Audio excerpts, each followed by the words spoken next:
There's something about a quiet forest at dusk. The way the trees seem to breathe. The way the air grows still. And how every sound, every drop of rain, every distant rustle, feels like a whisper meant only for you. In those moments, when light fades and shadows blend into one another, the world feels older. And the forest feels alive. In Bennington, Vermont, the woods stretch for miles, deep, dark, evergreen. People say the trees there remember things. They've seen storms and snowfalls, laughter and loneliness. And in their silence, they've also kept secrets, secrets that never found their way back to daylight. One of those secrets belongs to a young woman named Paula Jean Weldon. It was December of 1946. The kind of cold that nips at your breath. The kind of stillness that makes a whole town feel asleep. And yet, that Sunday, something stirred in the hills and trails surrounding Bennington, something that would linger for decades. Paula was only 18. A sophomore at Bennington College, tucked into the valleys of southwestern Vermont. She was bright, quiet, thoughtful. Friends said she had a gentle curiosity about the world, a love for wandering through nature. And an inner calm that made people feel at ease around her. But even gentle souls can disappear. That afternoon, Paula put on her red parka. A color so vivid, it should have been impossible to lose sight of. She slipped on gray wool pants and sneakers, and told her roommate she was going for a walk. It was around 3 o'clock. The sun was already low. The trails beyond campus beckoned with the kind of beauty only winter can bring, silent, silver, and endless. She walked out of her dormitory door, down the campus path, and into history.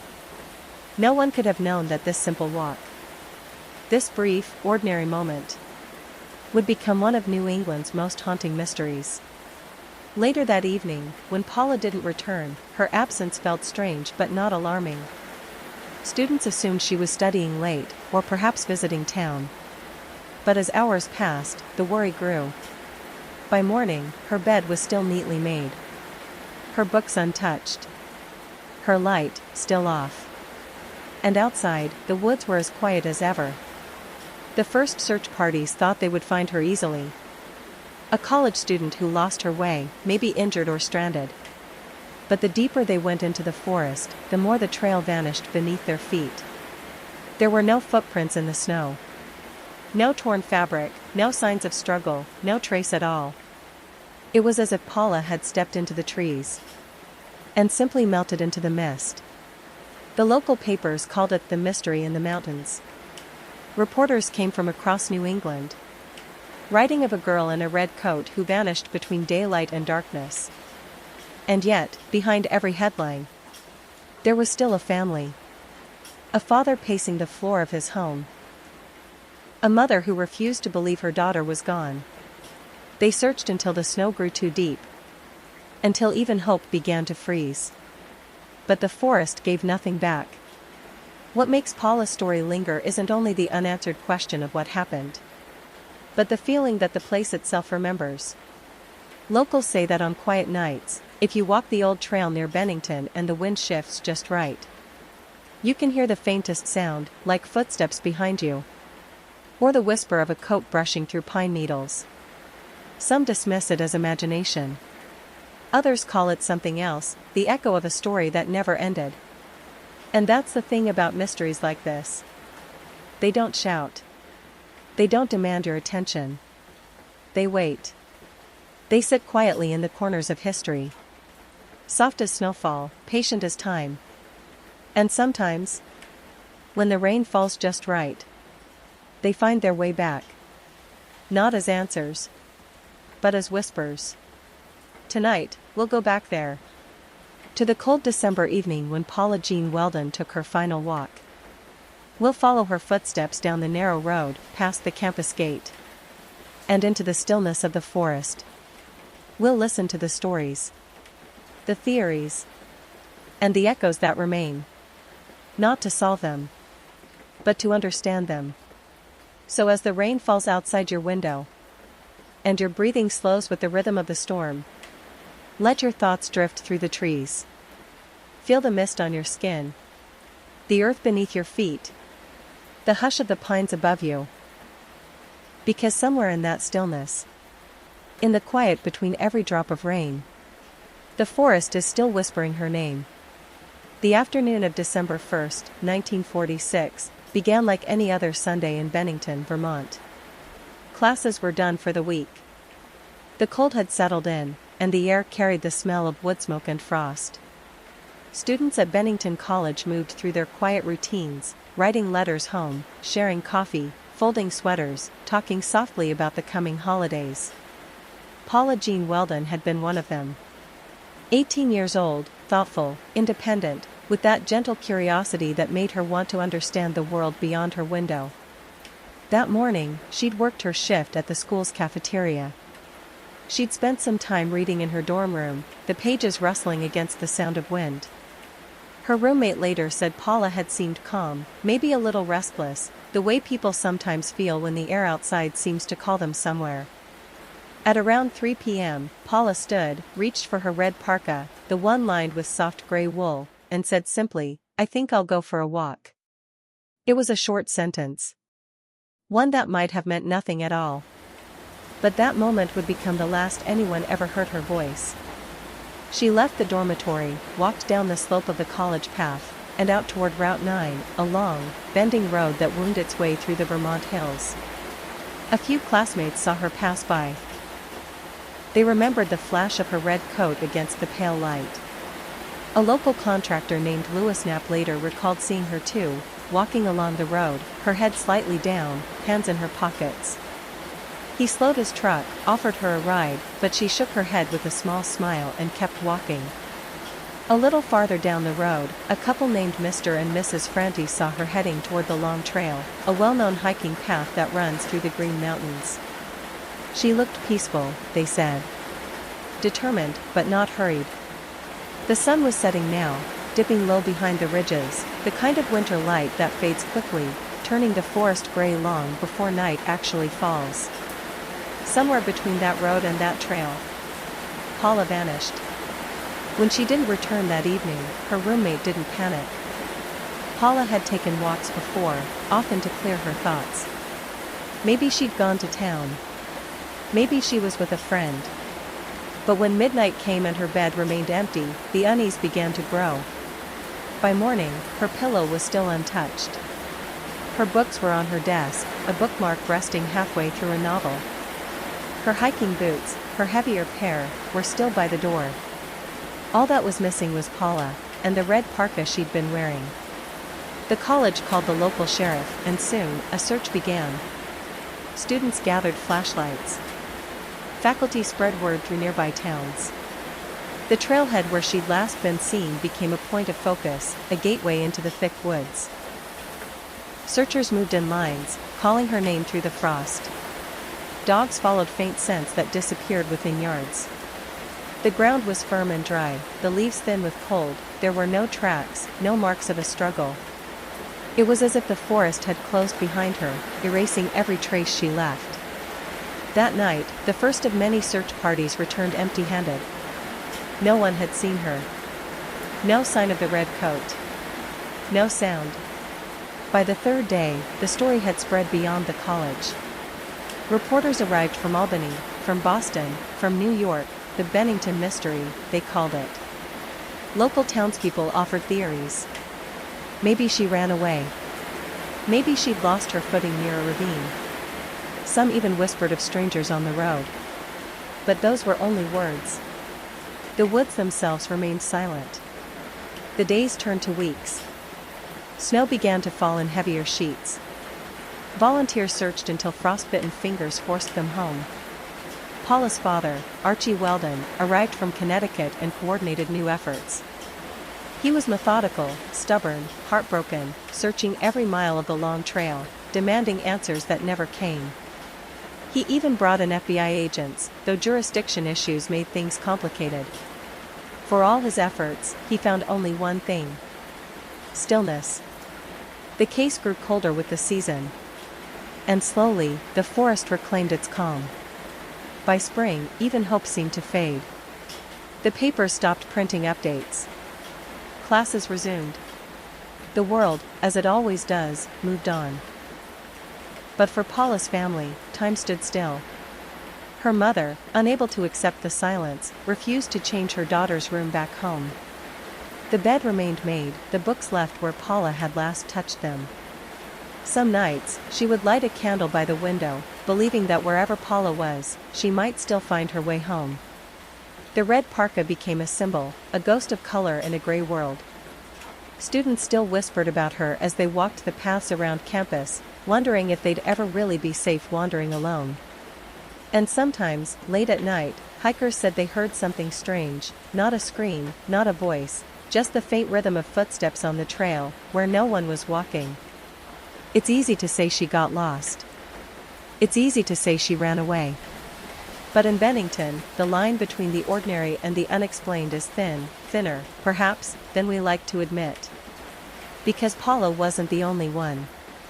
In the years that followed, others would vanish in the same woods, one after another, each without a trace. Locals began to call the region by a new name: the Bennington Triangle.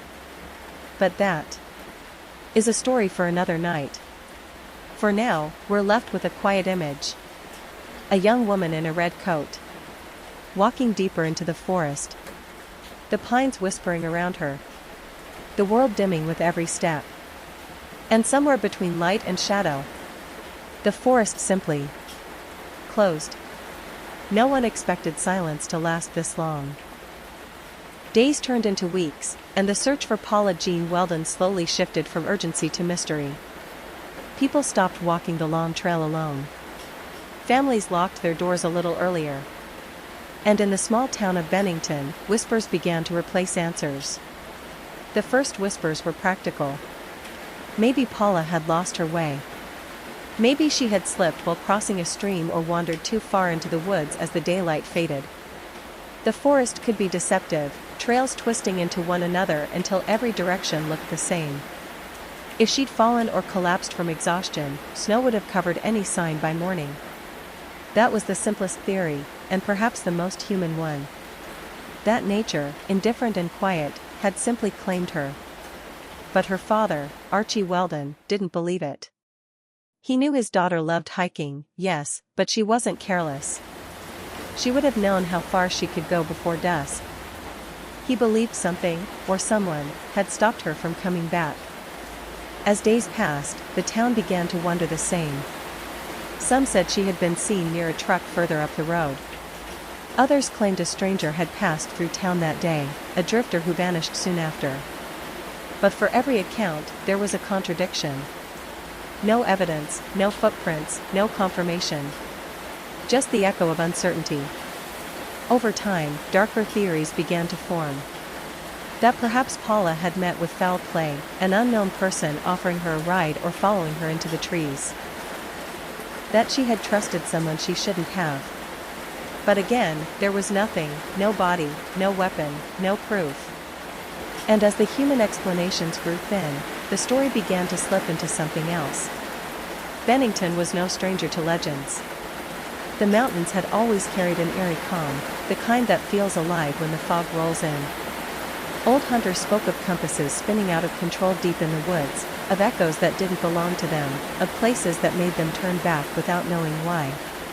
So when Paula disappeared, the old stories stirred again.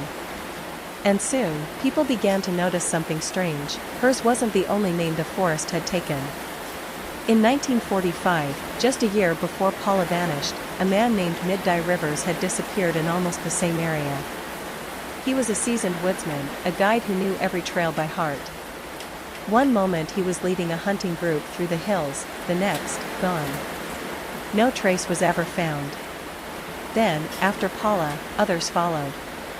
In 1949, a veteran named James Tedford boarded a bus from St. Albans to Bennington. Witnesses saw him sitting quietly near a window. When the bus arrived, his seat was empty, his luggage still overhead. He had vanished between stops, without a sound. In 1950, an 8-year-old boy named Paul Jepson disappeared while his mother tended to animals on their farm. She said she'd only turned her back for a few minutes. The boy's scent was tracked by dogs up to a road, and then, nothing.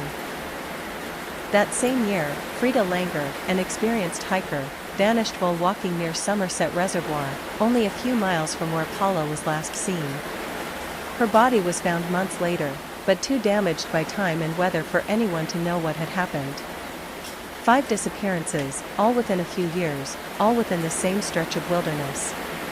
It was then that the locals began to call it something new. The Bennington Triangle. No one knows who said it first. But the name stayed, like a shadow stretching across the years.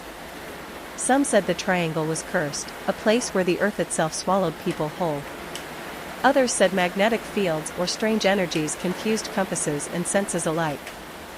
And still others believed there was something deeper, older. Something that lived in those woods long before the first trail was cut. For skeptics, it was coincidence, nothing more than the cruel mix of wilderness and chance.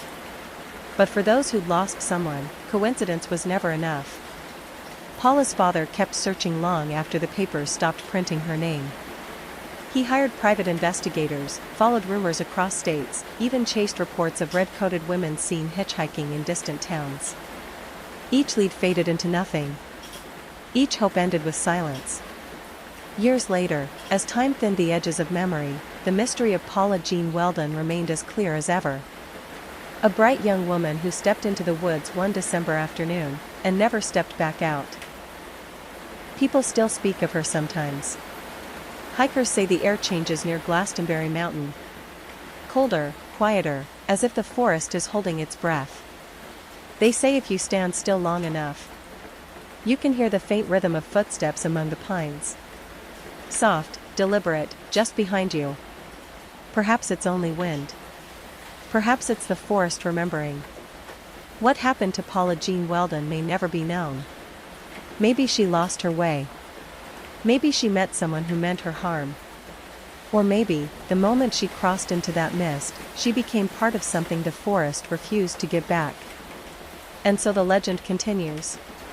Not as fear, but as a quiet question carried through the trees.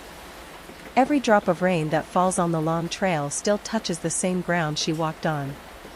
Every gust of wind that moves through those pines still brushes past her memory.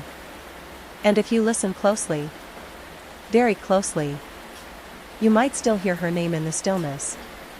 The soft echo of footsteps fading into the dark.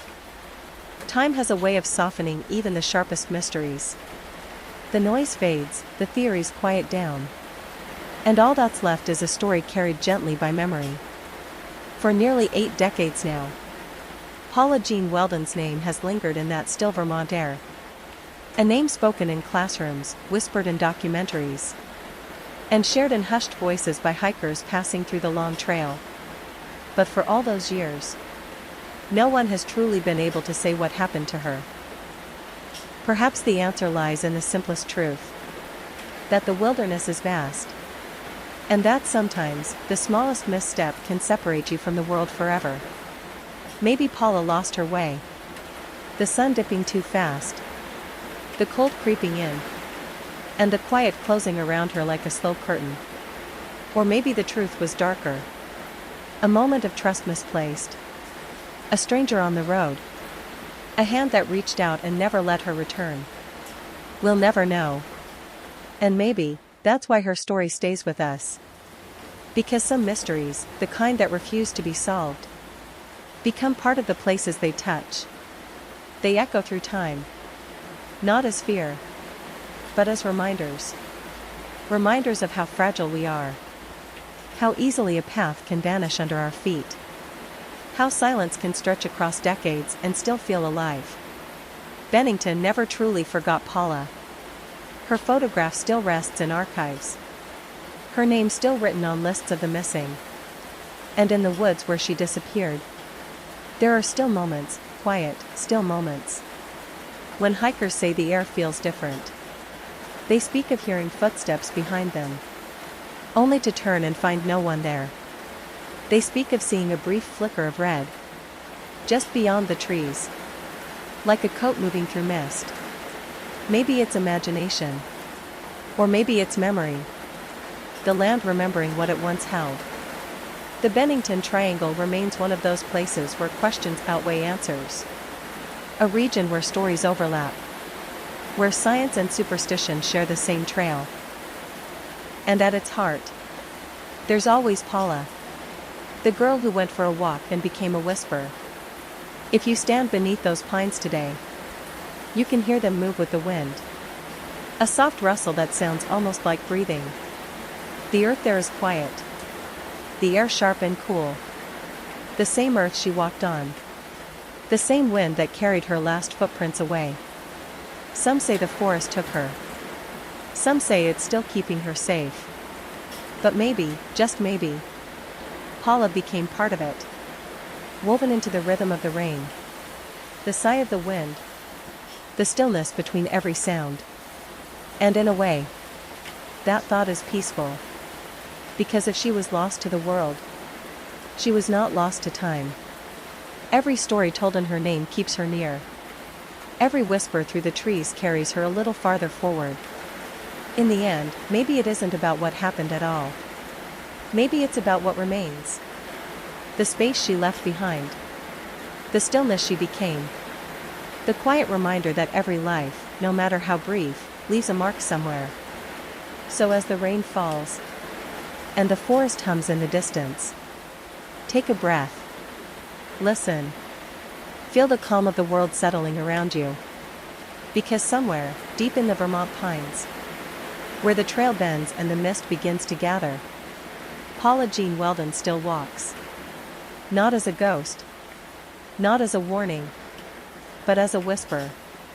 A soft voice carried by the wind. Reminding us that not every mystery needs to be solved to be remembered. Just listened to. Just felt. Just let be. Whispers in the pines. And the memory of a girl who never came home. If you found peace in tonight's story, take a moment to stay with us a little longer. There are many more quiet mysteries waiting. Stories whispered through rain, through time. Through the stillness between each breath.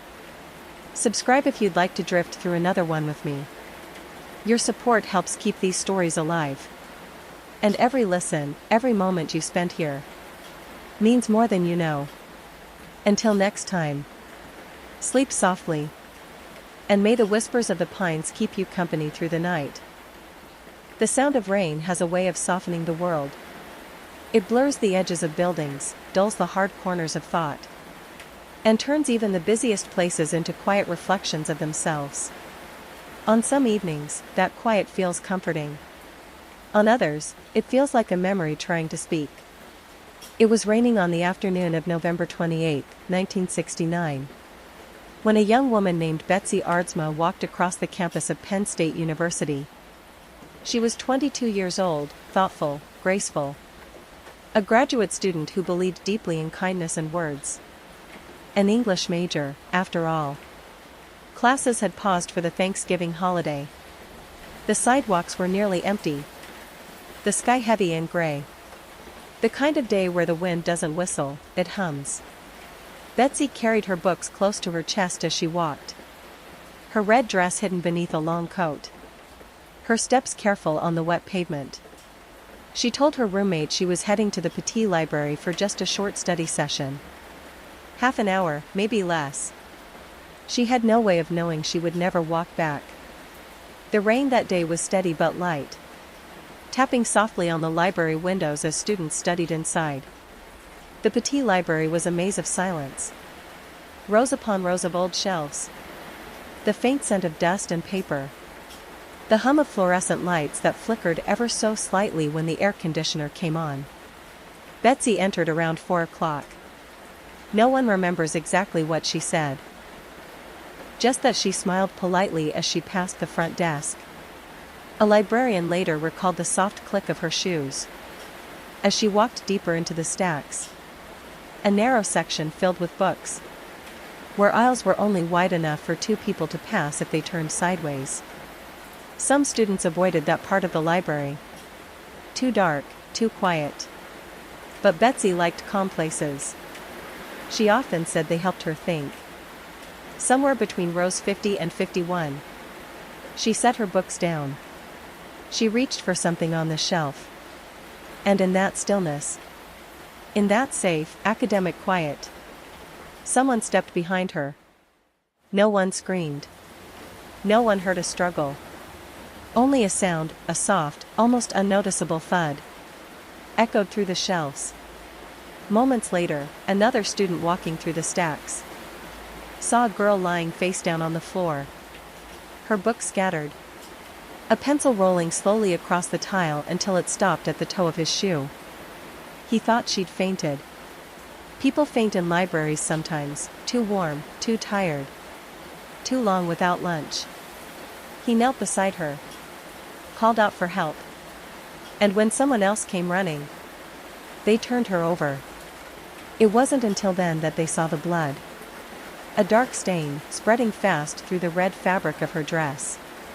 It blended so completely with the color that for a moment, no one realized what had happened.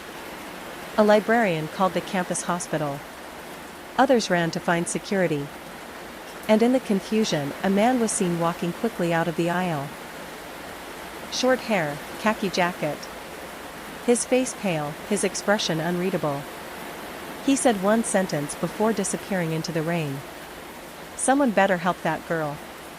By the time campus medics arrived, the rain had turned heavier. Students stood outside the library entrance, whispering, watching the flashing lights through a curtain of drizzle. Inside, in the sterile brightness of the campus infirmary, doctors discovered a single, clean wound to the chest. A stab straight to the heart. It had been quick, silent, done by someone who knew exactly where to strike. And just like that, Betsy Aardsma, a promising young woman who came to the library to read, was gone. News traveled slowly that evening. Phones rang in quiet dorms. A friend knocked on another friend's door, face pale, eyes wide, asking, "Did you hear what happened at the library?" The police came, questioned everyone they could find. But the rain had washed away what little trace might have remained. There were no screams, no fingerprints, no weapon. Only footsteps in the rain, fading, disappearing into the gray of the evening. The story of Betsy's death became one of the strangest and most heartbreaking mysteries in the history of Penn State University. A murder in plain sight, in a room full of books and people, committed in absolute silence. And even now, decades later, the question still lingers like a shadow beneath the sound of rainfall. Who killed Betsy Aardsma? And how could someone walk away from such a crime? Unseen, unheard, and forever unknown? The rain keeps falling. The campus keeps breathing. But if you listen closely on nights like this, when the world has slowed and the air is soft with memory, you might still hear it. The echo of footsteps on wet stone. Each one fading into the night. Each one whispering her name. The morning of November 28, 1969, began the way many ordinary days do. Quiet, gray, and unremarkable. Thanksgiving had passed. The campus of Penn State was unusually still. Its wide lawns empty, dorm windows dark. Most students had gone home for the holiday. Those who stayed behind described the air as cold but not bitter. A soft drizzle that never quite stopped. The kind of rain that makes you turn your collar up, but not hurry your pace. For Betsy Aardsma, it was a day to catch up on work. She'd slept in a bit that morning in her dorm at Atherton Hall, then spent part of the day writing a letter to her boyfriend, David Wright. They'd been apart for Thanksgiving. He was in Hershey for medical school. She wanted to tell him about her classes, and about how she'd finally settled into life at Penn State. Her roommate, Sharon, remembered the sound of Betsy's typewriter that afternoon. The rhythmic tap of keys blending with the soft patter of rain on the window. Around 3 p.m., Betsy decided to go to the library. She put on a red dress, the same one she'd worn to a party a week earlier. Simple, neat, modest. Over it, she wore a brown coat. She picked up her books, her notes, and a pencil. And before leaving, she told Sharon, "I won't be long." Those were the last words anyone would ever hear from her. At around 4 p.m., Betsy walked the short distance across campus toward Petit Library. The rain had picked up again. A fine mist hanging in the air. A few students crossed the courtyard, heads bowed beneath umbrellas. A couple walking by later remembered seeing her. Her pace steady, her hair tucked beneath her hood. A girl who looked focused, maybe thoughtful. When she entered the library, it was nearly silent. The echo of her footsteps followed her across the marble floor. She stopped briefly at the circulation desk, then turned toward the stacks. A labyrinth of narrow aisles and tall, shadowed shelves. The stacks were dimly lit. Each aisle barely wide enough for a single person to pass comfortably. The fluorescent lights above hummed faintly. In those quiet corridors, every breath, every step, seemed louder than it should be. A student named Marilee Erdley would later recall walking past Betsy briefly. She remembered a flash of red, Betsy's dress, and the faint scent of rain still clinging to her coat. Nothing seemed unusual. Only minutes later, a sound echoed through the library. A soft thud, like a book falling. No one screamed. No one called out. Just that small, almost unnoticeable noise. Moments passed. Then another student, walking through the same aisle, saw something on the floor. A girl, lying face down between the shelves. Her hair fanned out, her books scattered. He thought she'd fainted. It wasn't uncommon. The air down there was warm and close. He knelt beside her, called to another student passing by. "Get help," he said. "She's not moving." Two others ran for the circulation desk. Someone called for the librarian. And in that flurry of quiet panic, a man was seen walking out of the stacks. Tall, thin, wearing a khaki jacket. He looked directly at one of the students and said, "Someone better help that girl." Then he kept walking. He left the building. No one followed him. By the time medical staff arrived, Betsy was unconscious. They carried her to the campus hospital, just a few hundred yards away. The rain was still falling, a slow, steady rhythm that followed them through the door. Doctors worked quickly, but within minutes, she was gone. At first, no one understood why. There were no visible wounds, no signs of a struggle. Her clothes were neat, her hair in place. It wasn't until the doctors began to check her pulse that they noticed a thin tear in the fabric of her dress, just below her breastbone. And beneath that tear, a wound. A single stab, deep and precise, piercing her heart. The blade had entered cleanly, leaving almost no external bleeding. The red dress had hidden the blood that did escape. Whoever had done it had been close enough to reach her chest, and calm enough to walk away before anyone realized what had happened. By the time investigators arrived, the library had returned to near silence. Rain tapped on the windows. Students whispered in corners, their voices hushed, their eyes wide with disbelief. No one knew the man in the khaki jacket. No weapon was found. No one had heard a scream. In the space of just a few minutes, a young woman's life had been taken, in one of the safest, quietest places on campus. The rain continued long into that night, washing the sidewalks clean, blurring footprints into soft puddles. And though the storm would pass, its echo, the echo of footsteps in the rain, would never leave Penn State again. When word of Betsy Aardsma's death reached the police that November evening, they arrived to find a campus wrapped in quiet disbelief. The rain still fell, turning the yellow lamplight outside the library into soft halos. Inside, the air was thick with confusion. Students whispering, officers moving slowly between shelves.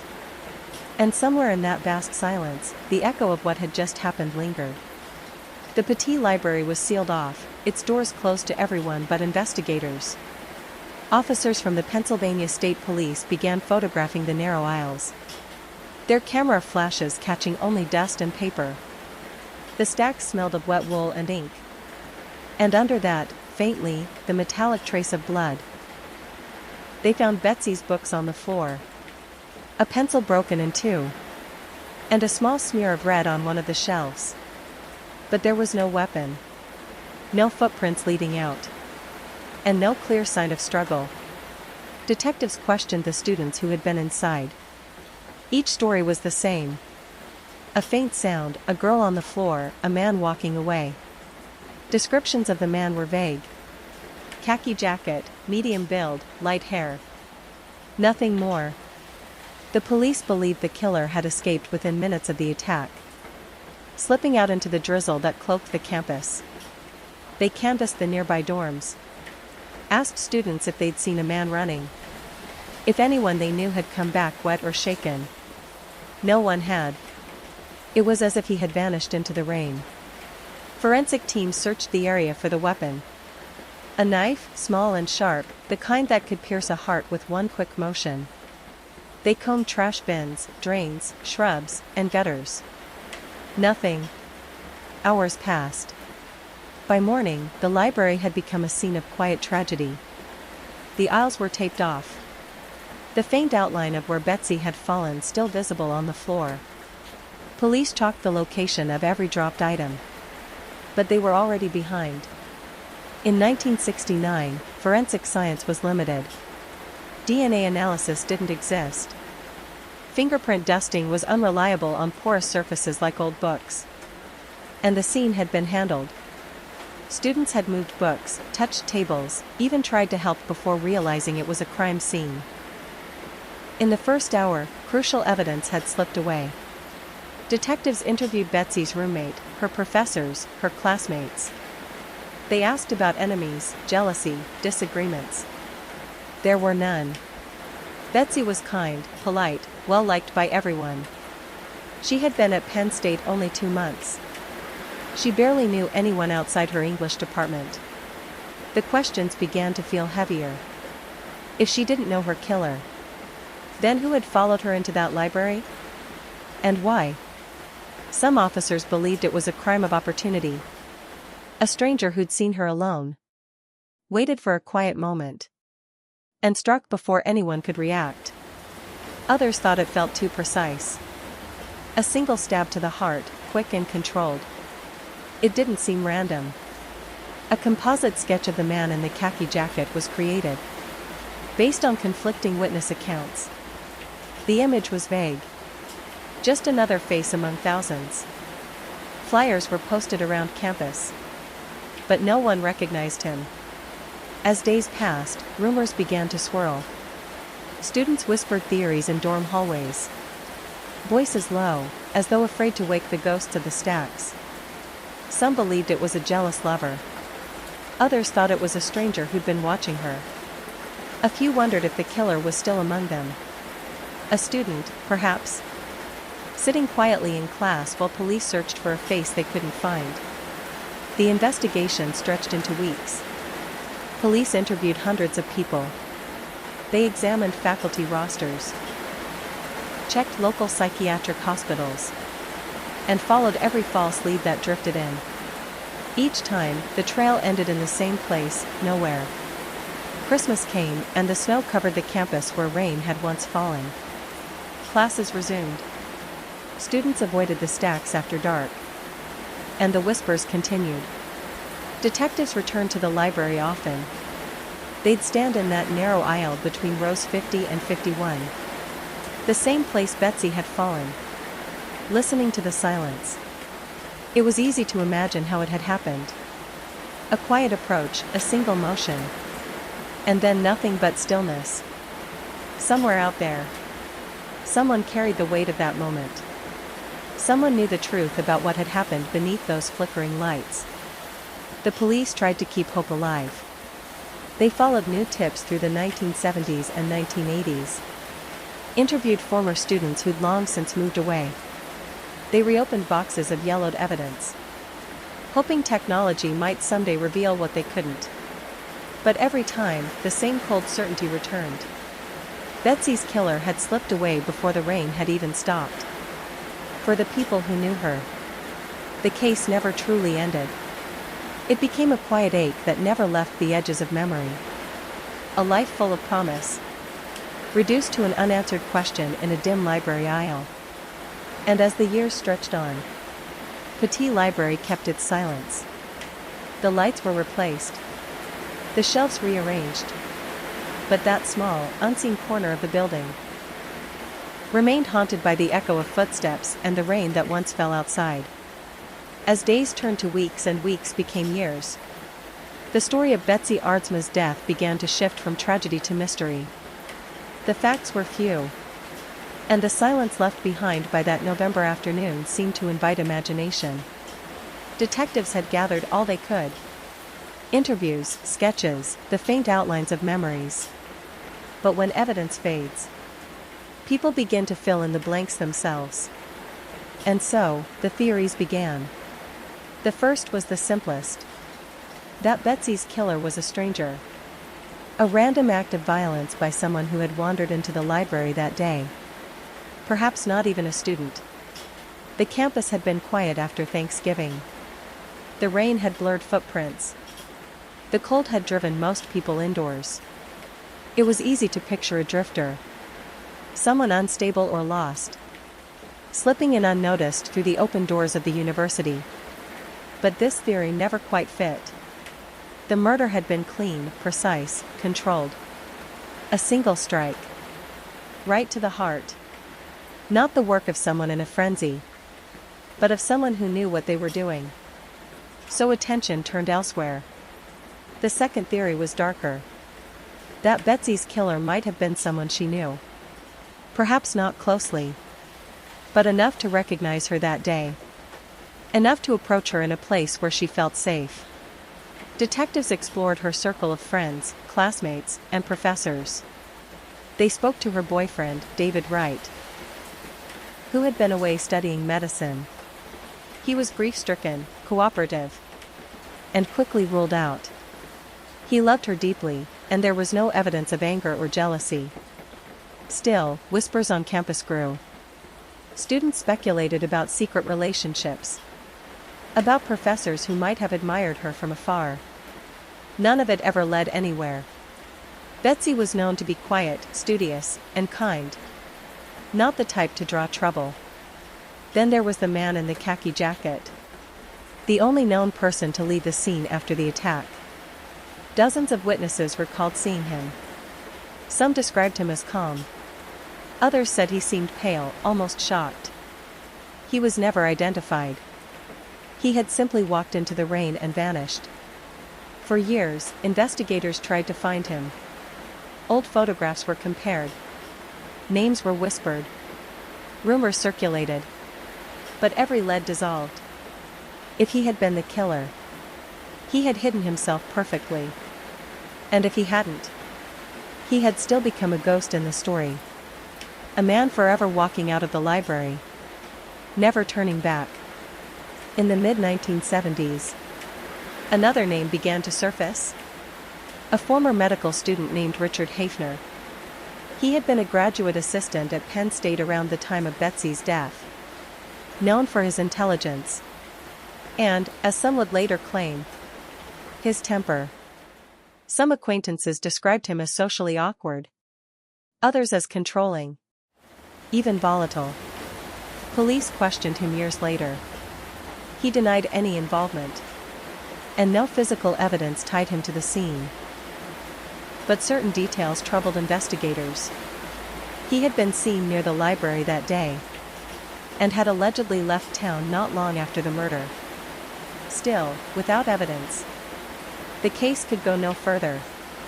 Hafner later died in the early 2000s, taking whatever truths he carried with him. Other theories emerged from the silence, each one softer, sadder, like fading echoes in the rain. Some said it was a case of mistaken identity, that Betsy had been in the wrong place at the wrong time, caught by someone who had meant to harm another. Others believed it had been an impulsive act, a moment of anger or panic, carried out by someone who immediately regretted it. and chose silence over confession. Even now, more than 50 years later, no one knows for certain. But what remains most haunting about the case isn't just the lack of answers. It's the way it all happened. So quickly, so quietly. In a place where the world should have felt safe. Every theory circles back to the same questions. How could someone move so confidently through a library full of people, strike once, and vanish before anyone even realized what had happened? How could a life disappear in the time it takes to turn a page? Investigators still review the files from time to time. New detectives inherit the case, hoping fresh eyes might see what others missed. But each time, the same stillness returns. No fingerprints, no DNA, no weapon, no suspect. Just a single moment. A flash of red in a narrow aisle. The echo of footsteps. And the rain outside continuing to fall, washing away what little truth might have remained. For many, that's where the story of Betsy Aardsma ends. Not with a name. Not with justice. But with a quiet understanding that some mysteries will always live between the raindrops. And perhaps that's why her story stays with us. Because even in its silence, it reminds us how fragile every moment is. How easily an ordinary day can turn into something eternal. Theories fade. Evidence fades. But memory endures. And on rainy nights in Pennsylvania, when the air smells of wet earth and paper, you can still feel her presence in the story. A voice between the shelves. A whisper behind the sound of falling rain. Time passes, and yet the story of Tara Calico remains suspended in quiet uncertainty. The desert where she disappeared continues to stretch under endless skies. Still and unchanging. Bearing witness to a moment that shifted a family, a town, and a nation. Theories come and go. But none can restore the life that vanished along Highway 47. And perhaps that is the lesson her story leaves behind. That some mysteries are not meant to be solved. That some lives echo quietly through memory rather than closure. Her family never stopped hoping. Patty Calico searched with patience and love that knew no bounds. Driving the roads, following every whisper of a lead. Listening for signs invisible to everyone else. Even after her passing, that hope remains, carried in the hearts of those who loved Tara. And in the memory of a young woman who should have returned home that morning. The Polaroid, faded and enigmatic, serves as a reminder that life is fragile. That absence can be as powerful as presence. It captures a frozen moment. A question without an answer. A reminder that even in uncertainty, we remember.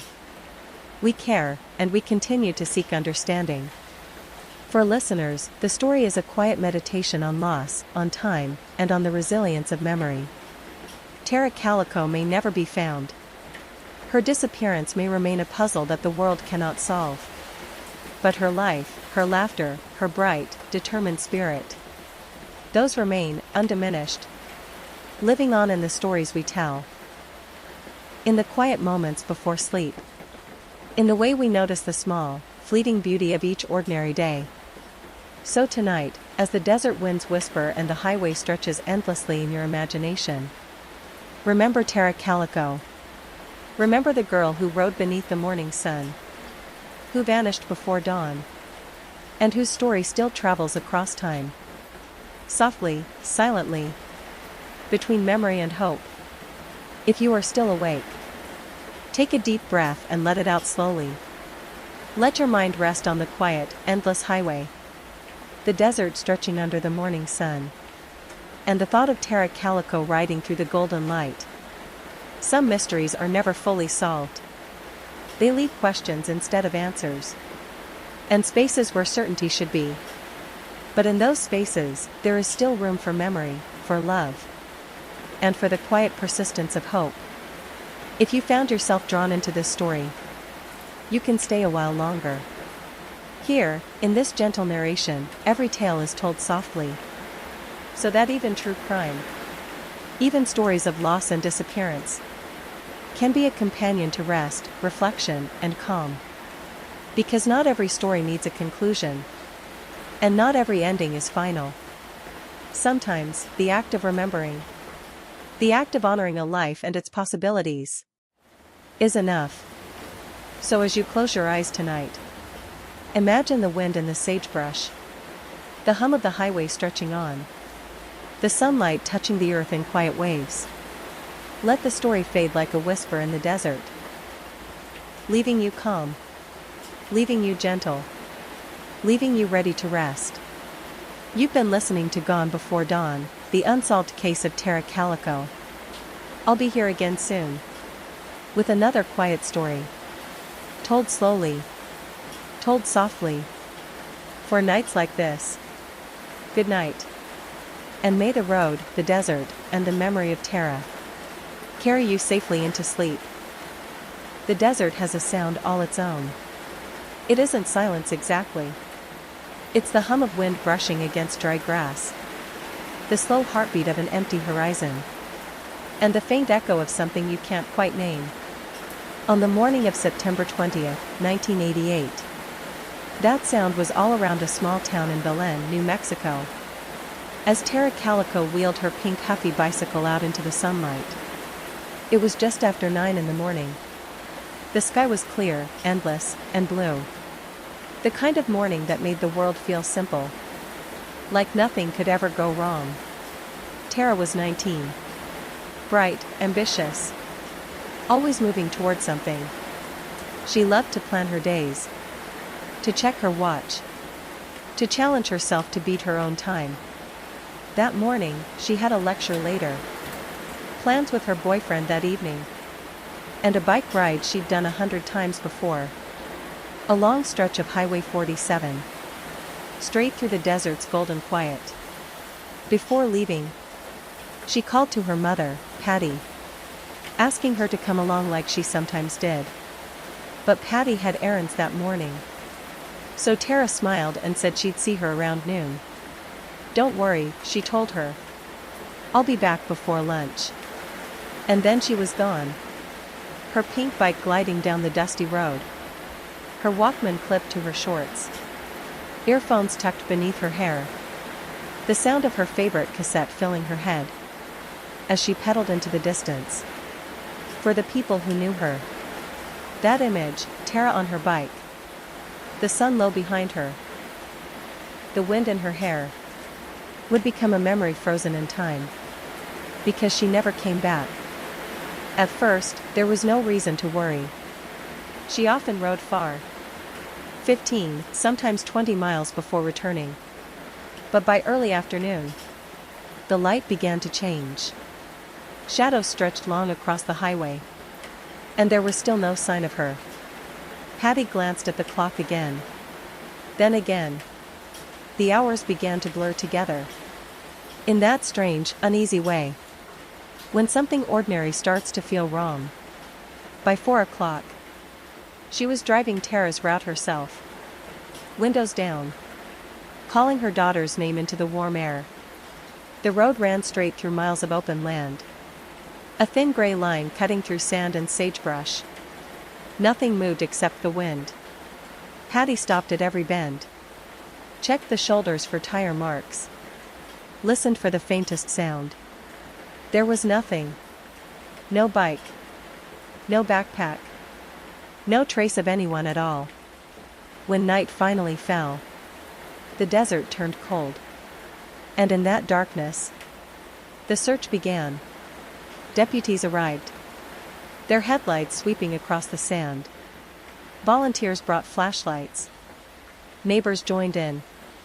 The silence of the highway seemed almost too still, as if the land itself had taken a deep breath and decided not to exhale.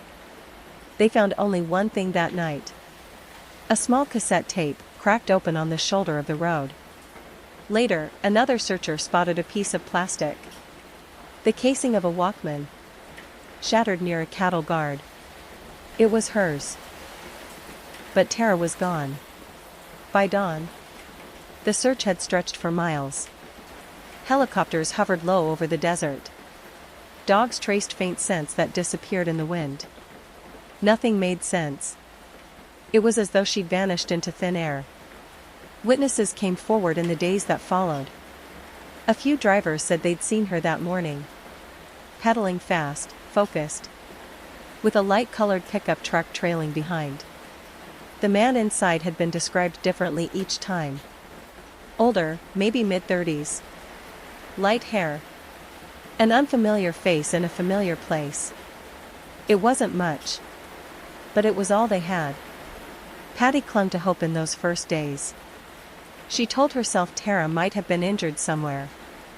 That she'd find her waiting. Cold but alive. But as days passed and the search turned up nothing, hope began to shift. Not fading. Just changing shape. The highway where Tara vanished runs through endless space. Flat, open, and exposed. It offers no corners to hide in. No forest to disappear through. If something happened out there, someone must have seen it. And yet, no one did. It's that emptiness that haunts the story. The sheer, quiet vastness of a place. That should have told the truth. But never did. By the end of the week, the posters had gone up. Smiling photographs of a girl on her bike. Brown hair, green eyes. Missing since Tuesday morning. The words, "Please help find Tara Calico," fluttered in the desert wind. Their edges curling under the sun. But the road stayed silent. And somewhere in that silence, a question began to grow. The kind that never stops asking itself. Year after year. Where did Tara go? And who took her away before the dawn? The morning Tara Calico vanished should have been like any other. She was a creature of habit, early to rise, always organized. Always tracing the same familiar path through the quiet desert roads of Valencia County. Her pink Huffy bike had become part of the landscape. Bright and constant against the pale sand and faded asphalt. That Tuesday, she rode south along Highway 47. It was a long, open road, miles of sky above and little else below but sagebrush and sun. Sometimes, a car would pass every half hour or so. A truck, a local commuter, a farmer heading to town. Otherwise, it was just Tara, her bike, and the hum of her Walkman. She had taken that route countless times before. Her mother, Patty, worried about the traffic. There were no shoulders, no bike lanes, just narrow strips of gravel between the asphalt and the desert. But Tara had always brushed it off with a smile. If anything happens, she used to joke, "You'll know where to find me, somewhere between mile markers 2 and 10. But that day, when Patty drove that same stretch in the late afternoon sun, there was no sign of her daughter anywhere between those markers. The first 24 hours after a disappearance are crucial. And for Tara, they began with confusion, not panic. Friends and neighbors joined the search almost immediately. They knew Tara's route. They knew her pace. By nightfall, searchers had covered every visible inch of the highway. Then came the first clue. Near the 10-mile mark. A cracked cassette tape, lying half buried in the dust. A few yards further, another piece. The shattered casing of her Walkman, broken apart like it had been thrown or dropped. It was the same brand and color as Tara's. The discovery should have meant progress. But it only deepened the unease. If something had happened there, where was she? The next morning, as the sun rose pale and cold, the search widened. Volunteers on foot, mounted patrols, even helicopters overhead. Dogs were brought in, but the desert worked against them. The dry air, the open terrain, and the endless wind that carried every scent away. Not one footprint was found. Not a tire track. Not a single shred of fabric or evidence of struggle. It was as if she had vanished mid-motion.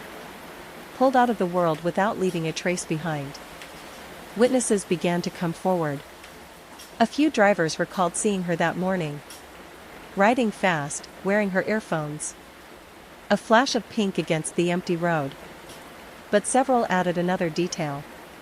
A light-colored pickup truck, maybe a Ford, following not far behind her.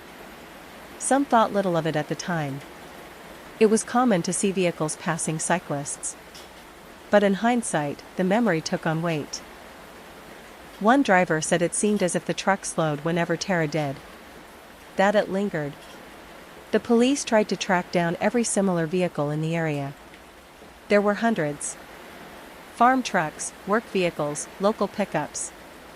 But none could be tied directly to that stretch of road, to that moment when Tara disappeared. As the days passed, the desert heat rose, and the scent of rain never came. Searchers began to tire, and the reality started to settle over the town like dust. She might not be found at all. For Patty, the waiting became unbearable. Each morning she drove the same route her daughter had taken, her eyes scanning every fence post, every ditch, every shadow that looked like it didn't belong. Sometimes she'd stop the car and call out Tara's name, as though the wind might answer. At night, she couldn't sleep. The house felt too still without the sound of Tara's footsteps or laughter echoing through it.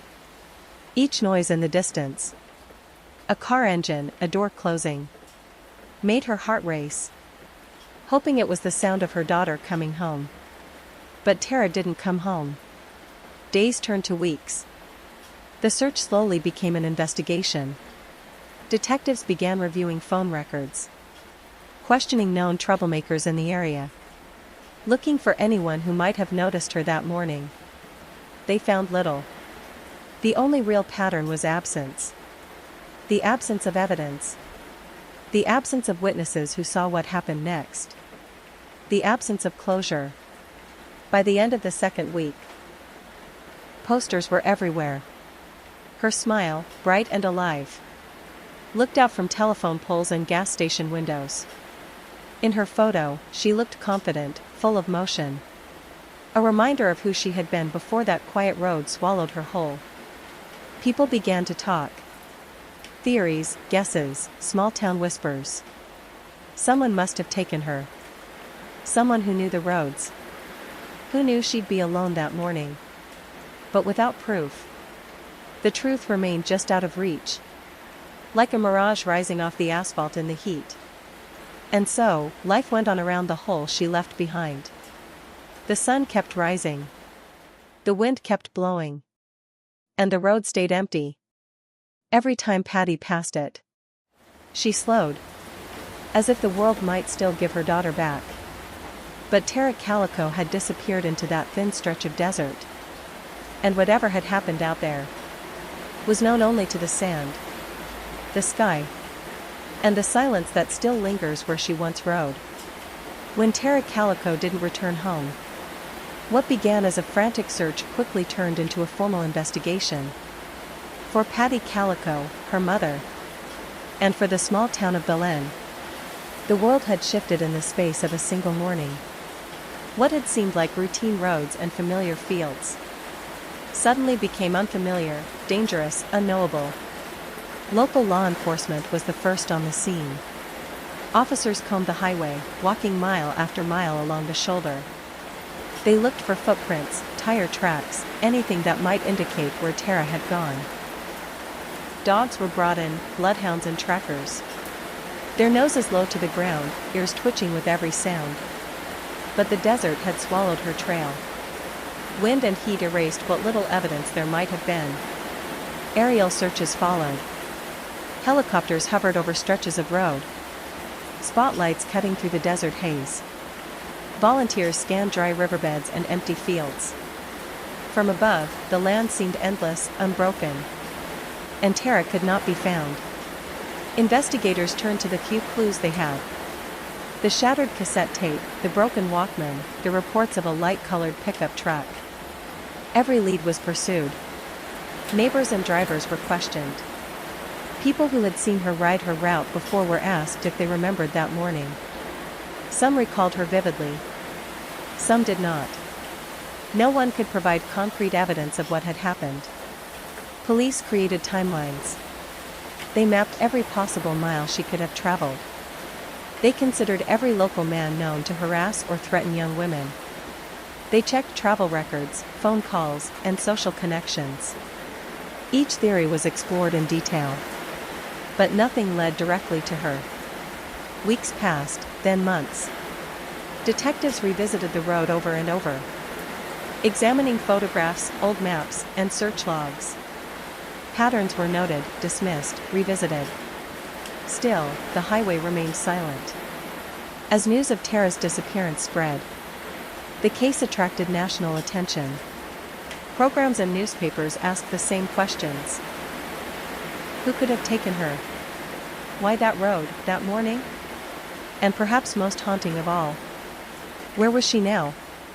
1 year later, the strange Polaroid surfaced.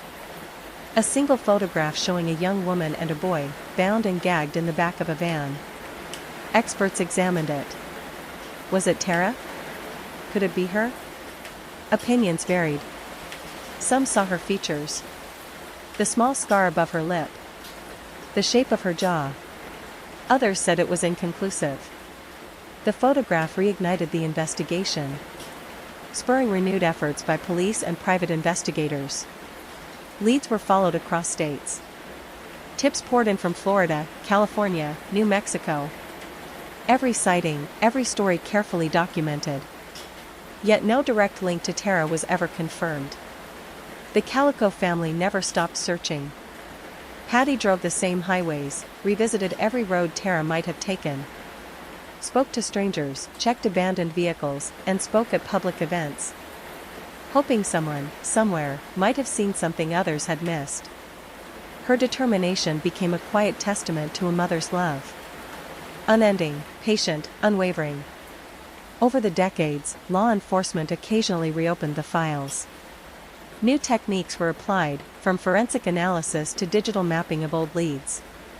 But the trail had grown cold. Evidence deteriorated. Witnesses moved, passed away, or forgot details. Yet the questions persisted, lingering in every conversation about the case. Through it all, the investigation revealed as much about human hope as it did about crime. About the way communities rally in absence, how families persist, and how a life lost can still guide an enduring search for truth. The desert keeps its secrets well. Highways stretch straight and endless. And the wind moves through the sagebrush as if to remind us that some stories are not meant to be fully known. And yet, the investigation, with all its meticulous effort, remains a bridge between memory and possibility. The path along which Tara Calico may still be found, somewhere beyond the dawn.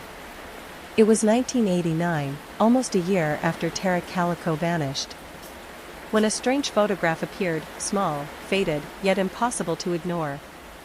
A Polaroid, discovered in a parking lot in Port St. Joe, Florida, showed a young woman and a boy, both bound and gagged, sitting in the back of a white van. The woman looked familiar. The moment the image reached her mother, Patty Calico, she recognized her instantly. The scar above her lip, the shape of her jaw, even the slight curl in her hair, all the small, unchanging details that make someone unmistakable. It was Tara. Or, at least, it seemed to be. Her mother clung to the photo like a lifeline. The possibility of life reigniting hope that had been fading for months. Experts analyzed the Polaroid. Some said it matched Tara's physical features perfectly. Others cautioned that photographs could deceive. Was it her? Could it have been someone else? No one could be certain. The photograph was haunting, not just for what it showed, but for what it suggested. That Tara might still be alive.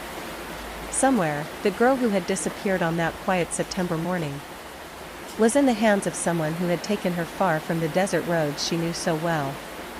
The image also raised new questions. Who had taken it? Why leave it where it could be found? Was it a plea, a threat, or simply a mistake?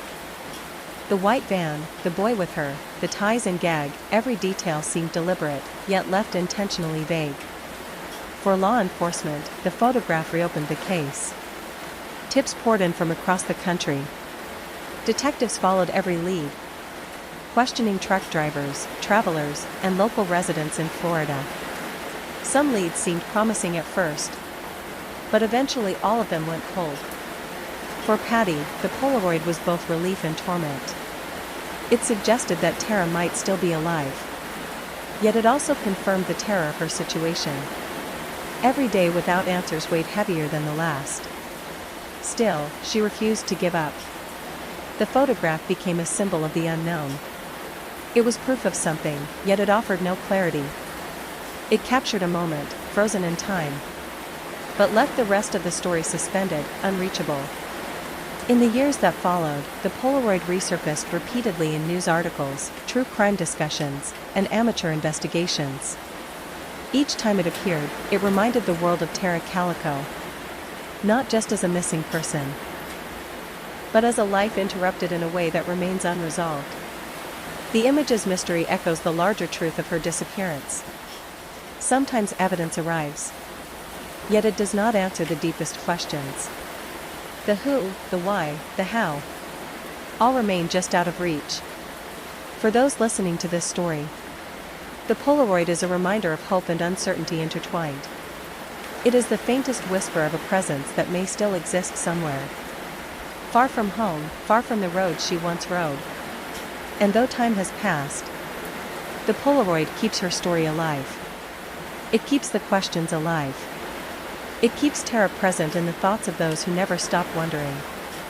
Even now, decades later, when you close your eyes and imagine her riding that empty highway, the photo hangs somewhere in the imagination. A haunting, silent testament to the fact that she may still be out there, just beyond our sight. And so, the Polaroid, small and fragile, becomes a symbol of memory and possibility. It reminds us that some mysteries are not solved, and perhaps never will be. Yet, they endure, carrying hope, fear, and the quiet persistence of those who remember. As the years passed, the case of Tara Calico remained unsolved, and the absence of answers gave rise to countless theories. People speculated gently, cautiously, as though speaking too loudly might disturb the memory of that quiet September morning. Some believed Tara had been taken by a stranger, a man who saw a lone girl riding through the desert, and seized an opportunity in a world that offered no witnesses, no one to stop him. It was a theory that fit the evidence. A white van, a photograph, the abrupt disappearance. Others considered more complex possibilities. Perhaps someone she knew had planned the abduction. Someone aware of her routine, her exact route. Perhaps they had followed her for days or weeks, waiting for the right moment. Every familiar face suddenly seemed capable of hiding secrets. Yet none could be confirmed. The Polaroid added layers to the mystery. If it was Tara, then she had survived long enough to be photographed far from home. The boy with her remained unidentified. Was he a relative? A companion? Or simply another victim in a story that had no clear author? Authorities revisited every lead over the decades. Trucks were traced, suspects were questioned, and witnesses were interviewed repeatedly. Tips came from across the country, sometimes promising, sometimes false. And every time, the trail ran cold. For the Calico family, the theories mattered little in comparison to hope. Patty continued to search, driving the same roads, following faint clues, never allowing herself to believe that Tara had simply vanished without trace. Even after her passing in 2006, the family's vigilance remained, a quiet testament to love and memory. In the community, the story took on a life of its own. Residents remembered the girl who disappeared, spoke softly of the missing cyclist, and passed the story on to new generations. Her absence was a presence in itself, a reminder of how ordinary days can shift in an instant, and how lives can leave gaps that echo for decades. Some theories may never be proven. Some leads may never be retraced. Yet, in the silence of reflection, in the long stretches of desert and highway, the story endures. It endures not because answers were found, but because a life was lived and remembered. And because the hope for understanding persists quietly in the hearts of those who never stopped looking. And so, Tara Calico remains, forever riding along the edge of memory. Her journey paused on a highway under a rising sun. Her story whispered across time and distance, as vivid and impossible to forget as it was the morning she disappeared. Time has a way of softening even the sharpest edges. The rain that once fell over Penn State that November afternoon has long since faded into memory. But the story of Betsy Aardsma remains. Not as a crime, not even as a mystery, but as a quiet echo of a life interrupted. In the years after her death, the Petit Library was renovated. New floors, new shelves, brighter lights. The narrow aisles where Betsy fell were opened wider, as though the building itself was trying to breathe again. Students passed through without knowing the history beneath their feet. But for some, especially those who had been there in 1969, the memory never left. Professors remembered her as a thoughtful, curious student, a girl who loved literature and quiet corners.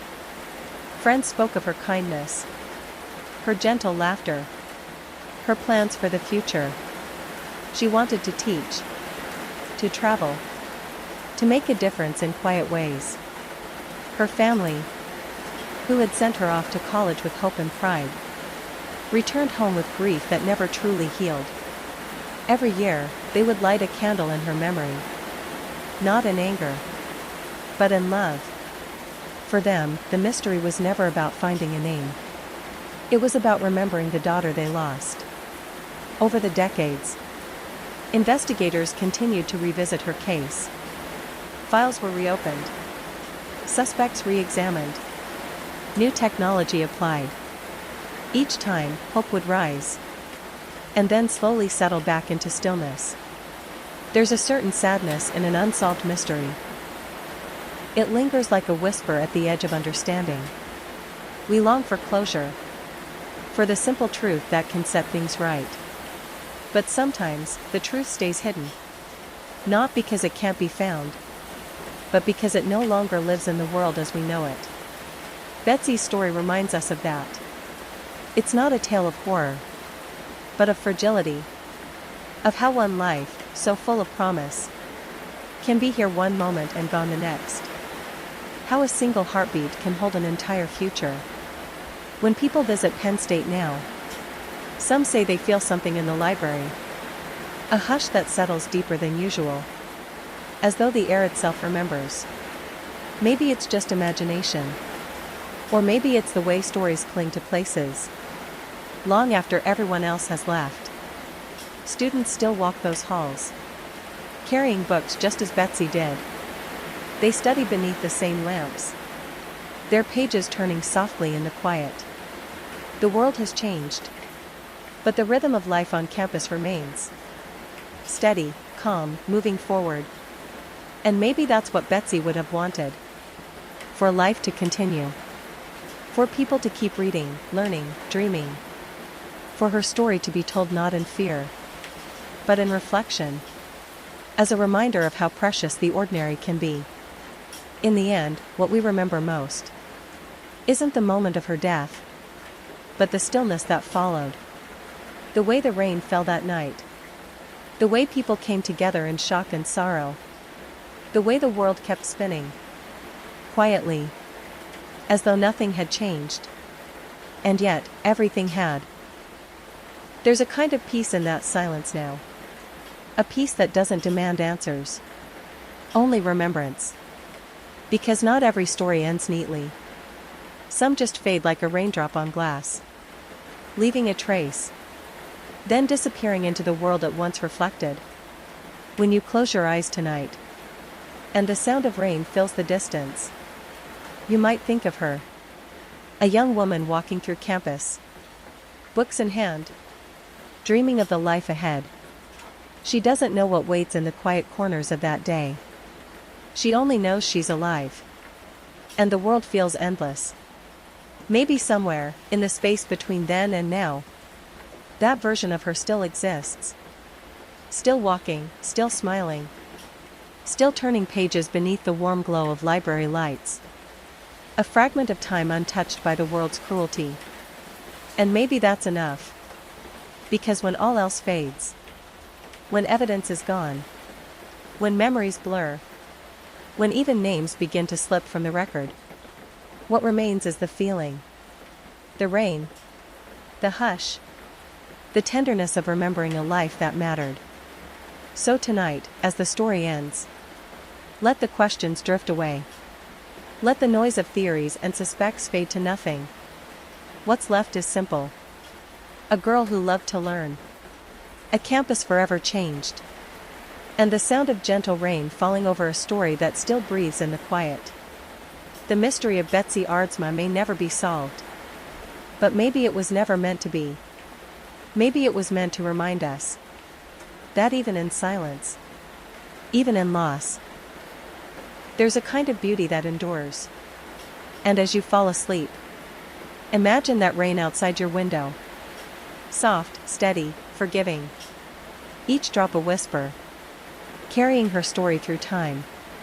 Somewhere, in that endless sound, she is still walking home. If you're still awake, take a slow breath. Let the sound of the rain settle around you. Let the story of Betsy Aardsma rest where it belongs. Not in fear, but in remembrance. Some mysteries are not meant to be solved. They stay with us to remind us how fragile time can be. How every heartbeat holds an entire world. And even when the answers never come, the act of remembering becomes its own kind of peace. If you found comfort in this quiet journey, in the calm retelling of a story long faded into rain, you can stay a while longer. Here, every episode drifts through another forgotten case. Each one told softly, so your mind can wander and your body can rest. Because not all true crime has to keep you awake. Sometimes, it can help you let go. To release the day. To drift into dreams. To remember that even in darkness, there is still calm. Still humanity. Still light. So as you close your eyes, let the world grow softer. Let the rain outside your window become the only sound that matters. And when sleep finally finds you, let it take the story with it.